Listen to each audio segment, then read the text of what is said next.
This is America in the Morning from Westwood One. Good morning, I'm John Trout. It's Tuesday, February 17th, 2026. Here's what's coming up on America in the Morning. Investigators searching for Nancy Guthrie pour over Walmart video after the Ozark Trail hiker pack was ID'd as an item sold there. I'm Julie Walker. From the Southland to Lake Tahoe, it's a California washout, whiteout, and blowout. I'm Rich Johnson. A deadly shooting at a Rhode Island hockey game. This is a targeted event. I'm Clayton Neville. Wall Street reopens for business today, but will artificial intelligence concerns continue to have investors running for the exits? I'm Peter Schacknow. Ilya Malinin has shared a video that shows his Olympic highs and a painful low, and he says more is coming. I'm Gethin Coolbaugh. Oscar-winning actor Robert Duvall has died at 96. I feel very comfortable in my existence. I'm Sagar Meghani. All ahead on America in the Morning. Investigators are following several leads in Nancy Guthrie's kidnapping as her daughter, Today Show host Savannah Guthrie, holds out hope.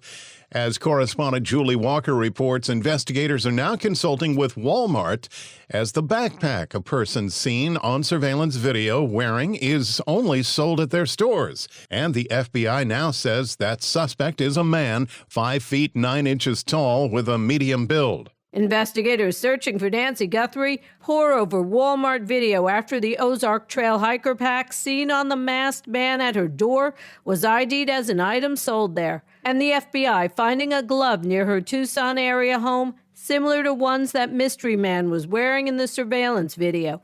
DNA being analyzed for any matches leading to a possible suspect as the search for the missing mother of Today Show host Savannah Guthrie enters its third week. It's been 2 weeks since our mom was taken, and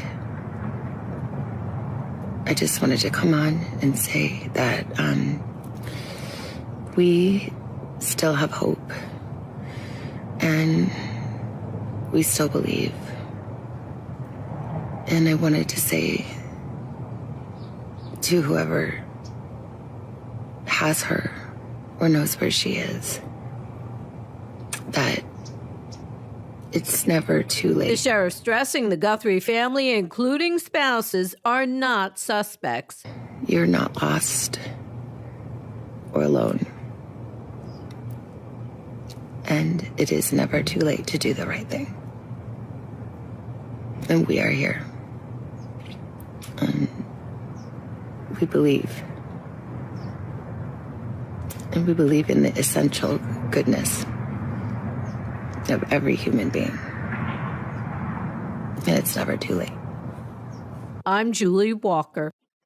Snow measured in feet in the north, torrential flooding rains in the south. A big chunk of California is being blasted by a series of strong storms this week. Correspondent Rich Johnson reports.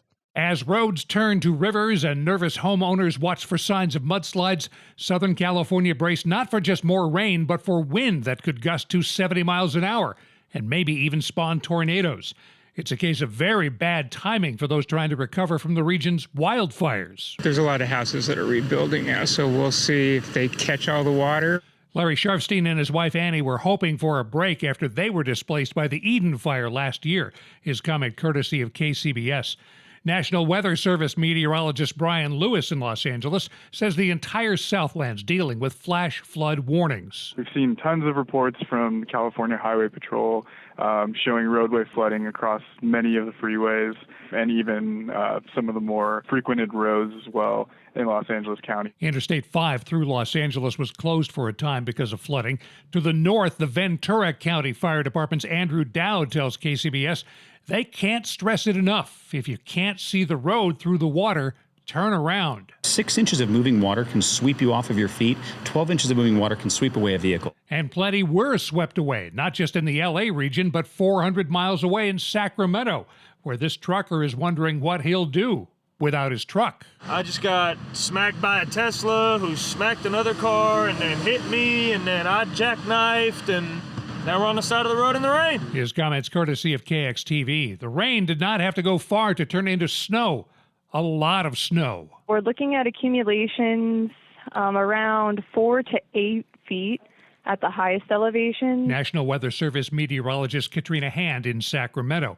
The snow means very difficult, if not impossible, driving over the region's two major eastbound routes, Interstate 80 and U.S. Highway 50, and that's expected to continue through Wednesday.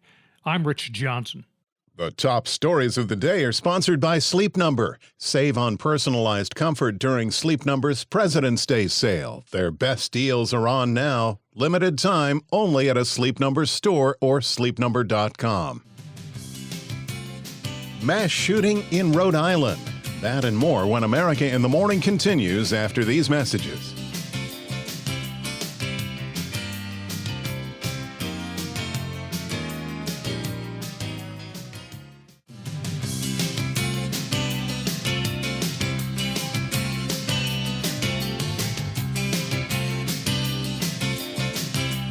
America in the Morning continues with the national forecast. Here's AccuWeather.com meteorologist Matt Rindy. Matt? The first round of a heavy western storm will continue eastward today with some rain and snow showers through the four corners around Arizona into New Mexico, Utah, and Colorado. Some of this energy moving out into the northern plains with some rain and snow through the northern parts of Montana into North Dakota and northern Minnesota. Some places in the mountains and in northern Montana could see a few inches of snow. This system will continue to spread eastward tonight through the northern Great Lakes with snow and ice. Farther south, there'll be some rain along with a thunderstorm or two from Iowa into northern Illinois and continuing into Ohio, western New York, and Pennsylvania. Meanwhile, another part of the storm in the west will be moving onshore in Northern California today and then build southward to the central part of the state through the afternoon with a moderate to heavy rain forming. There could be even a few thunderstorms producing gusty winds in parts of central California. Additional heavy mountain snow will also fall throughout the area today and tonight with another 2 feet of snow possible with this round of storminess. Snow will also continue inland through the central and northern parts of Nevada with showers farther south. Additional rain and snow showers will form in the northwest, and this will also expand eastward into Idaho. And the storm moving into the northeast will lead to a few rain and snow showers in parts of New York and New England to start the day, though clouds will hang on all day. Afternoon highs will be in the 30s and 40s. And then once again, a good part of the U.S. will be above average from South Dakota to Texas and eastward. That's the weather across America. It's going to be a hot day in Laredo, Texas with sunshine and a high of 91. Portland, Maine will have plenty of clouds and a morning snow shower and a high of 36. That's the nation's weather. I'm AccuWeather.com meteorologist Matt Rindy. Follow us wherever you get your podcasts. Search America in the Morning in your favorite listening app. Shock and horror at a youth hockey game in Pawtucket, Rhode Island. At least 3 people are dead, including the gunman, and 3 hospitalized in critical condition after a shooting at a high school hockey game Monday. Correspondent Clayton Neville reports it's the second mass shooting in Rhode Island in the past 2 months. The shooter dead from an apparent suicide after opening fire at a high school hockey game. The shooter's wife and 2 kids believed to be among the dead. Pawtucket Mayor Don Gribbian spoke to reporters at the Dennis M. Lynch Arena where the shooting happened. This was an isolated incident in some ways. It's tragic.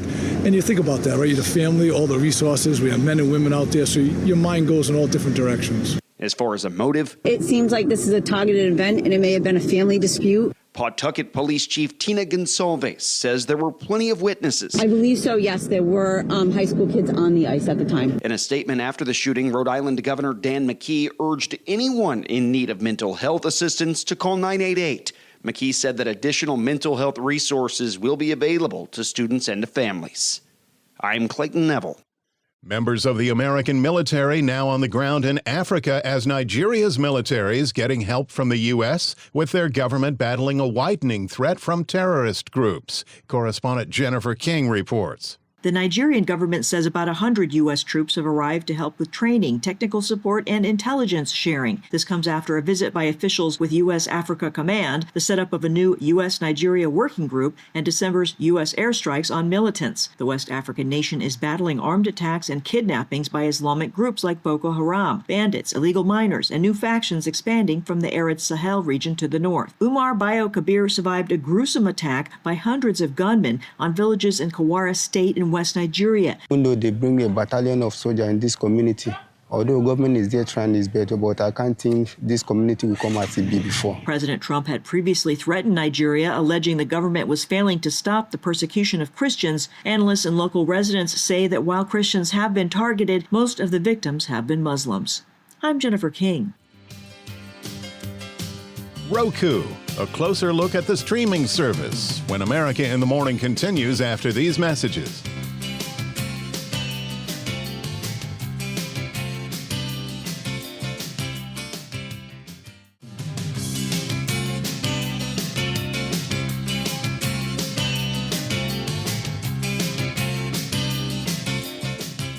Tuesday Business is in with CNBC's Peter Shacknow. Wall Street reopens for business today, but will artificial intelligence concerns continue to have investors running for the exits?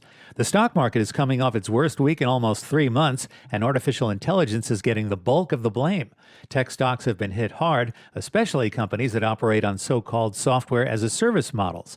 But that's just noise to Charles Schwab Chief Investment Strategist Lizanne Saunders. I think there's a lot of short attention span money that is in the market, and it's sort of perpetually looking for the shiny new object, AI, as it cascades down, and we figure out, all right, who are the beneficiaries? And it's a, sell first, do actual research later kind of backdrop. And I think some of these rapid fire rotations are likely to persist. The markets did take some encouragement from Friday's lighter than expected consumer price index report, but that's something that veteran Wall Street investment strategist Jim Paulson wasn't worried about anyway. I think it's kind of benign and will get weaker, I think, because the economic growth is weak.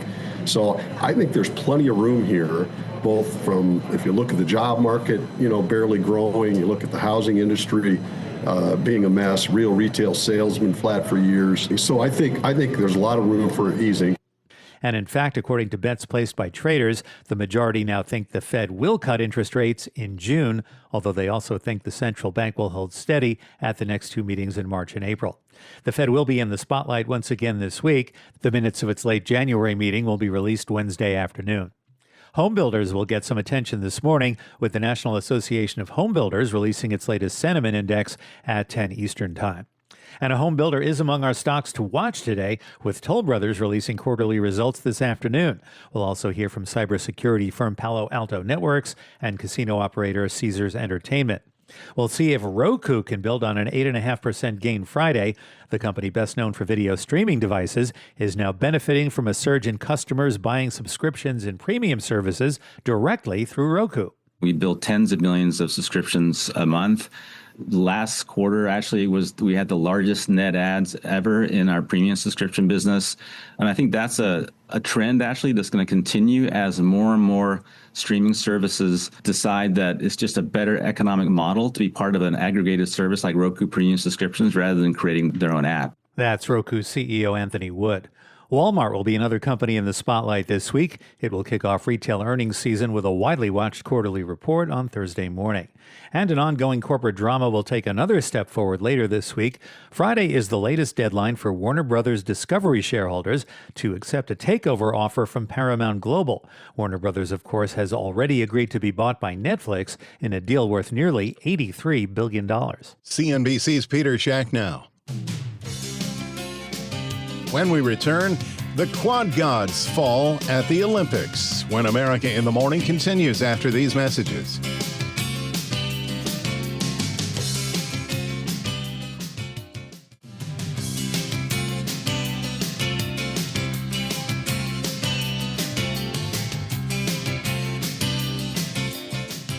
This is America in the Morning. He starred in dozens of films, including The Godfather, The Great Santini, Network, Apocalypse Now, and The Natural. Washington correspondent Sagar Magani reports on the passing of the legendary Oscar-winning actor Robert Duvall. Oscar-winning actor Robert Duvall has died at 96. I feel very comfortable in my existence between the words action and cut. Duvall never had the classic leading man look, but made his mark as Marlon Brando's consigliere in The Godfather. Now you've had your drink. They shot Sonny on the causeway. He's dead. and later in Apocalypse Now uttered one of film's more famous lines. I love the smell of napalm in the morning. Duvall won the Best Actor Oscar for Tender Mercies, and on the small screen, a Golden Globe for a role he often cited as his favorite, the one that got him recognized on the street more than any other. Rural America, but cities too, Lonesome Dove, big. 16 years ago, Duvall told the AP he would not want his funeral to be a depressing affair, but rather, it would be an up thing, I think, fun. I'm Sagar Meghani. He was the consensus frontrunner to become a star on the ice in Milan, but a combination of severe pressure and online hate has an American ice skating star speaking out after his shocking and costly stumble at the Winter Olympics. Correspondent Gethin Coolball reports. Ilya Malinin has shared a video that shows his Olympic highs and a painful low, and he says more is coming. On Monday, the U.S. figure skating star posted the clip and hinted at a, quote, version of the story, end quote, coming on Saturday. Malinin helped the U.S. win team gold, then stumbled in the individual short program and ended up 8th. He says Olympic pressure and online hate have weighed on him. He described negative thoughts and past trauma during his skate. He later congratulated surprise champion Mikhail Shaidorov of Kazakhstan. I'm Gethin Coolball. America in the Morning for Tuesday, February 17th, 2026 is produced by Jeff McKay. I'm John Trout. This is Westwood One.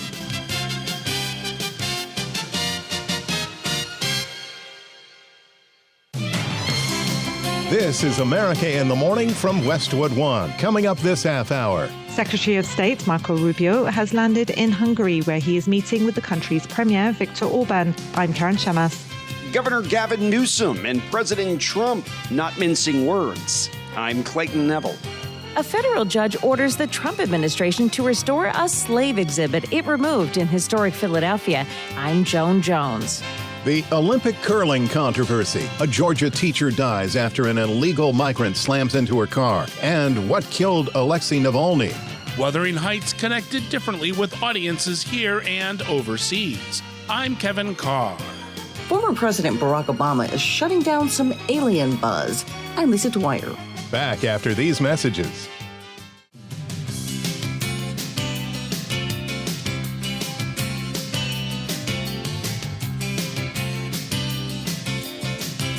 America in the Morning continues with a look at the forecast. Here's AccuWeather.com meteorologist Matt Rindy. A storm moving through the northeast will lead to a few rain and snow showers in parts of New York and New England to start the day, though clouds will hang on all day. Afternoon highs will be in the 30s and 40s.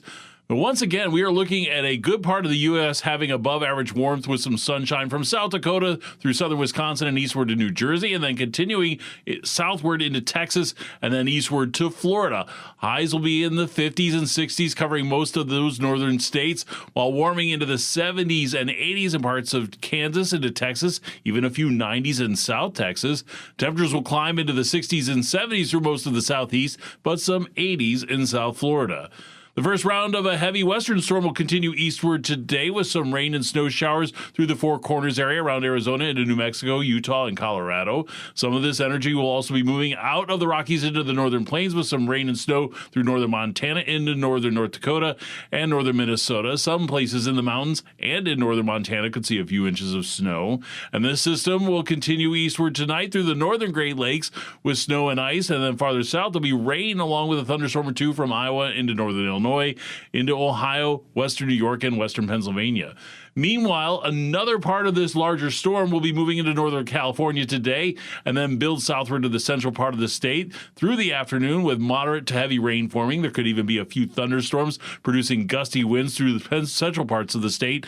And additional heavy mountain snow will also fall through the day into tonight with another 2 feet of snow possible with this round of storminess. And that snow will continue inland through northern and central Nevada. That's the nation's weather. I'm AccuWeather.com meteorologist Matt Rindy.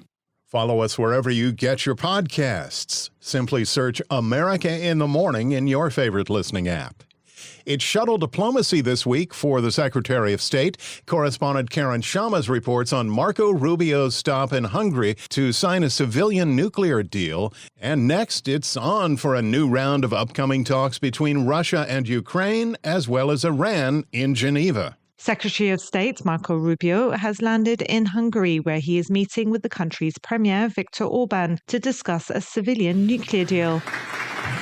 A round of applause as the deal is signed in Hungary's capital, Budapest. Rubio has headed to Hungary from Slovakia following the Munich Security Conference in Germany before that. The trip puts him in friendly territory with the leaders who back Donald Trump and resist stronger support for Ukraine. Speaking after the signing in Budapest, Rubio said, "The relationship between the United States and Hungary today is as close as I can possibly imagine it being." President Trump has endorsed Hungarian Premier Orban ahead of elections in 2 months. And US conservatives admire Orban's hardline on immigration and LGBTQ plus rights. It is the kind of thing that I think, for example, I can say to you with confidence that President Trump is deeply committed to your success, because your success is our success. Because this relationship we have here in Central Europe through you is so essential and vital for our national interests in the years to come. The Ukrainian delegation is heading to Geneva for another round of US-brokered talks with Russian officials, as the war will soon enter its 4-year mark. Both Russia and Ukraine do not seem to be budging from their negotiating positions, even though the US has set a June deadline for a settlement. Kremlin spokesman Dmitry Peskov said this round of talks would be on a broader range of issues related to the territories connected to their demands, among other matters. Rubio hailed the US diplomatic ability to get both sides to talk. The United Nations hasn't been able to do it. There's no other country in Europe that's been able to do it. The war in Ukraine has become one of attrition, in which Russian aerial barrages repeatedly knock out power and smash homes. I'm Karen Shamas.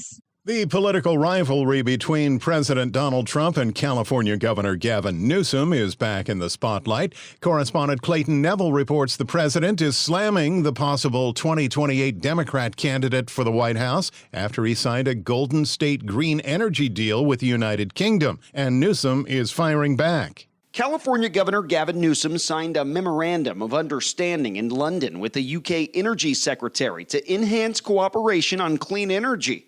According to Newsom, the agreement's meant to expand export opportunities for British firms in California and improve clean energy technologies. He said it's a long-term plan. I hope, if there's nothing else I can communicate today, Donald Trump is temporary.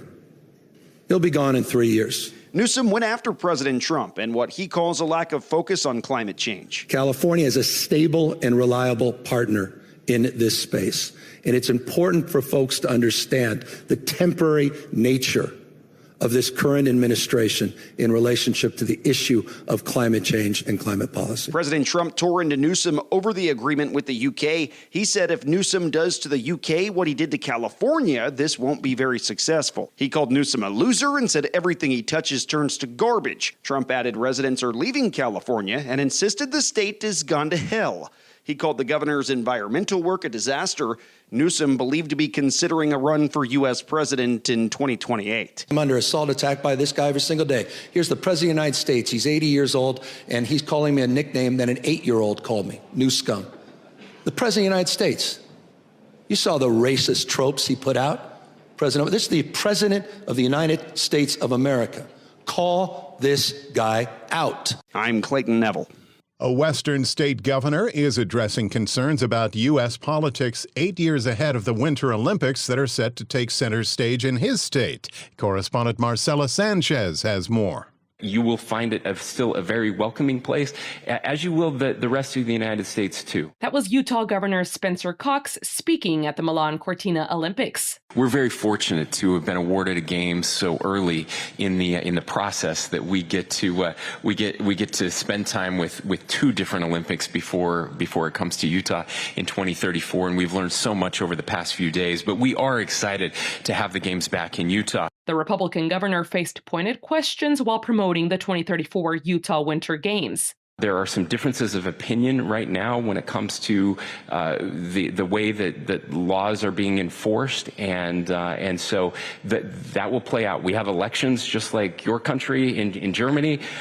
We have different parties in our country that are coming through with different visions, and we'll see how those things turn out. Cox was responding to a German reporter who asked him to compare Utah's upbeat Olympic vision with news from the U.S. shaped by Washington. The past Olympic week in Italy saw opinions on U.S. international diplomacy and domestic politics mixed freely into the sports. Vice President J.D. Vance was booed at the opening ceremony, and U.S. athletes were asked about representing their country at this time, with President Trump joining a backlash against them. I'm Marcela Sanchez.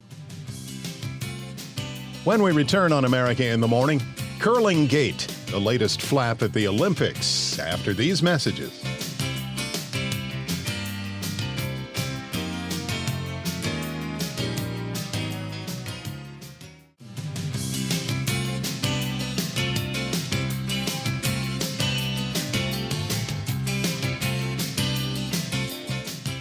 There's been some headline stories out of the Winter Olympics in Milan. Lindsey Vonn breaking her leg, the shocking results in figure skating.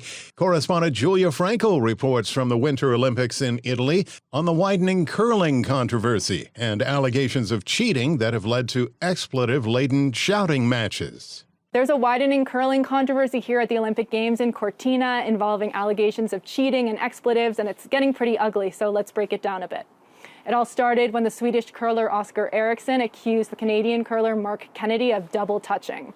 In curling, that's when you touch the granite stone after you relinquish it on the sheet of ice, and it's against the rules. Now, Kennedy exploded, saying he hadn't double touched, even as videos began to circulate, appearing to show that he had.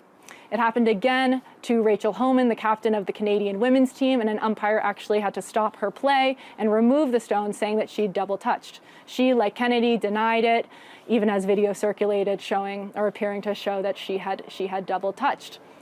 It happened again later to Great Britain's Bobby Lammy, another great curler. And this scandal has really divided the curling community because many Canadian fans are saying Canada's being unfairly targeted and even accusing the Swedish team of launching a premeditated plan to catch them in the act. Correspondent Julia Frankel reporting. In Savannah, Georgia, a man was taken into custody and charged with vehicular homicide after a teacher was killed in a crash on Monday. According to WSAV-TV, a man identified as 38-year-old Oscar Vasquez Lopez was attempting to flee a traffic stop initiated by the Department of Homeland Security and Immigration and Customs Enforcement when he crashed into another person's vehicle. Lopez and the teacher, identified as Linda Davis, were both rushed to an area hospital, but the K-8 teacher died of her injuries. Lopez, who is in the country illegally from Guatemala, faces a series of charges, including vehicular homicide and driving without a license. Both Georgia authorities and the Department of Homeland Security are investigating. America in the Morning continues. On the 2-year anniversary of the death of Alexei Navalny, his widow and others are saying they've determined the late Russian opposition leader's cause of death. Jennifer King reports. It's been 2 years since Russian opposition leader Alexei Navalny died in an Arctic penal colony, and in Moscow, people gathered to lay flowers on his grave. Over the weekend, his widow Yulia thanked European officials who said analyses of samples taken from Navalny's body confirmed he was poisoned with a rare toxin found in poisoned dart frogs. It's scientific proof that my husband, Alexei Navalny, was poisoned. British Foreign Secretary Yvette Cooper. Only the Russian government had the means, the motive, and the opportunity to use that toxin against Alexei Navalny in prison. Audio courtesy Sky News. Asked about Moscow's reaction, Kremlin spokesman Dmitry Peskov says they reject such accusations. Russian authorities say the politician became ill after a walk and died from natural causes. I'm Jennifer King. A federal judge used the backdrop of President's Day to issue a ruling that reverses a Trump administration order involving an exhibit about the enslaved people George Washington brought to Philadelphia. Correspondent Joan Jones has details. The Trump administration ordered panels that detailed the enslaved people that George Washington kept at the summer home removed to comply with his Restoring Truth and Sanity to American History executive order. That order directs federal agencies to prohibit expenditures on exhibits or programs that divide Americans based on race or degrade American values.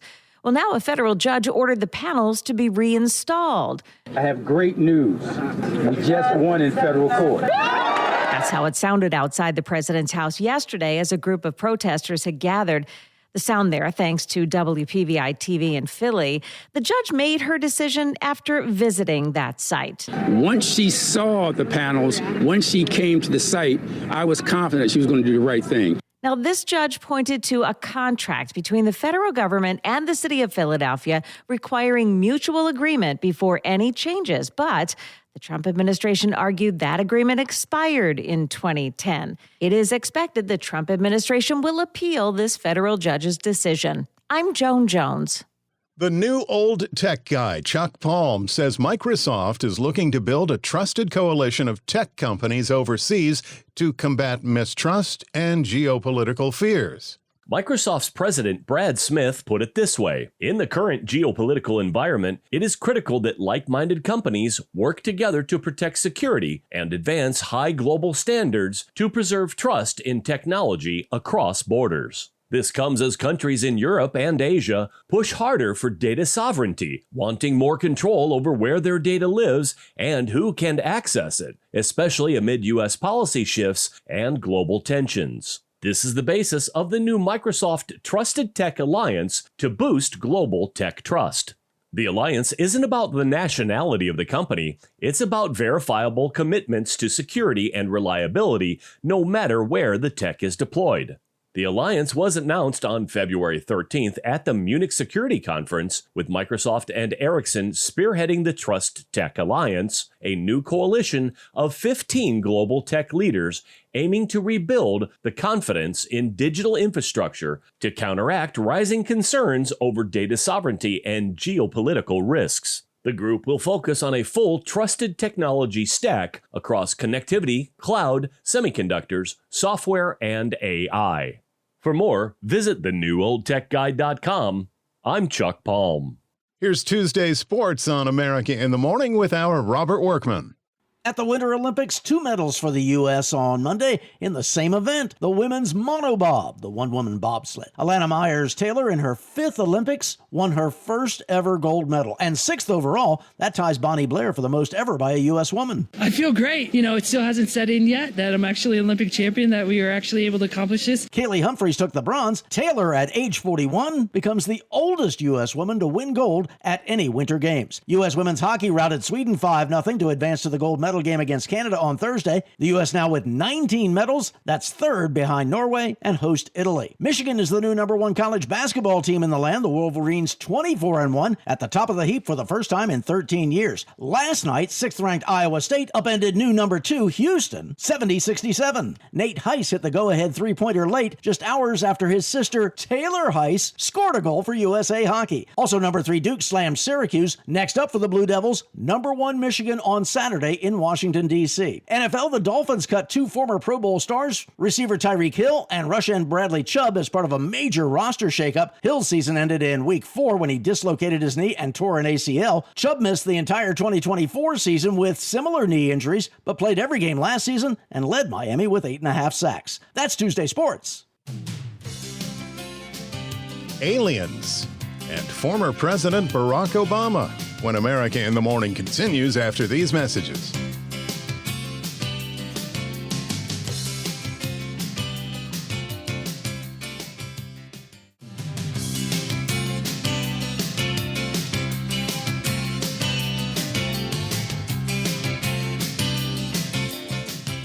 This is America in the Morning. Just because Wuthering Heights isn't a blockbuster in the United States, what it did worldwide is making a hit. Entertainment reporter Kevin Carr explains. While the new adaptation of Wuthering Heights saw decent figures over the long weekend, it had a greater success overseas. Kiss me, and let us both be damned. The steamy romance came in under expectations domestically, making $38 million through President's Day. That's below the predicted $40 million going into the weekend. I will not stand. However, the film overperformed internationally, wooing $45 million from the foreign box office. This adaptation polarized American audiences and critics. Director Emerald Fennell addressed changing the source material in multiple interviews prior to the release, as she explained to Rotten Tomatoes last week. You can't adapt a book as dense and complicated and difficult as this book. I can't say I'm making Wuthering Heights. It's not possible. What I can say is I'm making a version of it. Ultimately, Wuthering Heights will be fine. With a relatively small $80 million budget, the film should end its theatrical run in the black, boosted by strong international numbers. Still, Wuthering Heights' box office power was strongest leading into Valentine's Day as it battled Stephen Curry's animated film Goat for the top spot. There's only one problem. I'm a small in a world of bigs. In fact, the family film about a small goat who becomes a huge sports star stole the daily #1 spot from the romance on Sunday and Monday. It almost beat Wuthering Heights with $35 million for the 4-day weekend. I'm Kevin Carr. Former President Barack Obama is backpedaling a bit after recent comments about aliens he made went viral. Correspondent Lisa Dwyer has details. Former President Barack Obama is shutting down some alien buzz and says there's no evidence that aliens have made contact after comments he made in a lightning round of questions with podcast host Brian Tyler Cohen that went viral over the weekend. Cohen asked Obama, are aliens real? Are aliens real? They're real, but I haven't seen them, and they're not being kept in, what is it? Area 51? Area 51. There's no underground facility unless there's this enormous conspiracy, and they hid it from the President of the United States. What was the first question you wanted answered when you became president? Where are the aliens? Where are the aliens? Those comments got social media buzzing. Now in an Instagram post, Obama says that his answer was in the spirit of the speed round questioning and says that statistically, the universe is so vast that the odds are good there's life out there, adding that he saw no evidence during his presidency that extraterrestrials have made contact with us, ending his comments with the word really with an exclamation point. I'm Lisa Dwyer. That's our show for today, Tuesday, February 17th, 2026. America in the Morning is produced by Jeff McKay. I'm John Trout. This is Westwood One.